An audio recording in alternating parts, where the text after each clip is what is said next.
लाली चंदरिया जी पापा झारी के बिछाऊं से बैठी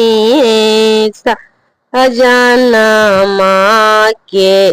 लोग गे लाली चंदरिया जी चाचा झारी के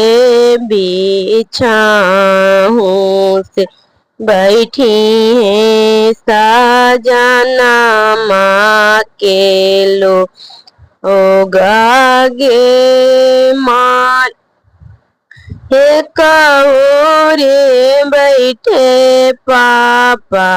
साजन के लोगवा से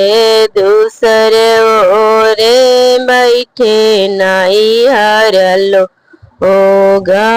गे माई एक ओरे बैठे चाचा ससुर साजन घर के लोगवा से दूसर ओर बैठे नहीं हर लोग गे माई मरवा के बीच बैठल पापा जी अपना पापा जंगिया पर लेलन धिया के बैठा आएंगे माई बिचवा में बैठलन पाप चाचा चाचा होया अपना चाचा जंगिया पर लेलन दिया के बैठा आएंगे माई जोतल खेत बेटी तू बेचवला से तू हाला जिया के जंजाल गे माई जोतल खेती बेटी तू बेचवला से तू हाला जिया के जंजाल गे माई दुआरा के गैया बेटी तू बेचवला से तू हाला जिया के जंजाल गे माई दुआरा के गैया बेटी तू बेचवला से तू हाला जिया के जंजाल गे माई काहे लागी जी पापा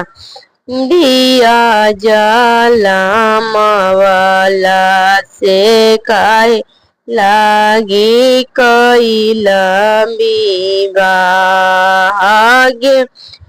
माई काहे लागी अजी चाचा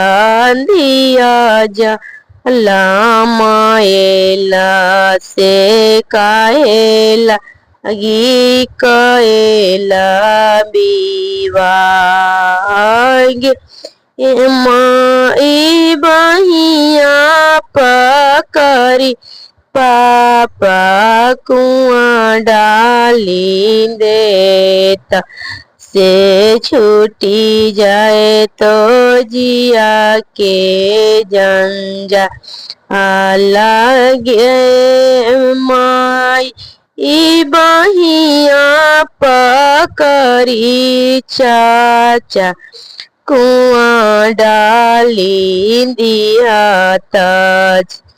छूटी जाए तो जिया के जंजाल लगे माई कुआं लैते बेटी फाटाई करे जावा से पखुरी धरते नैन लोरागे माई कुआं डालैते बेटी फाटाई रे जावा से कुआं डालैते नैन लोरागे माई लाली चदरिया जी पचाचा झारी के बिछाऊं से बैठी साजना घर के लोग आगे माई लाली चदरिया जी भैया झारी के बिछाऊं से बैठी सजन घर के लोग आगे माई एक रे बदलन पापा नैहरा के लोगवा से दूसरे ओरे ससुरा के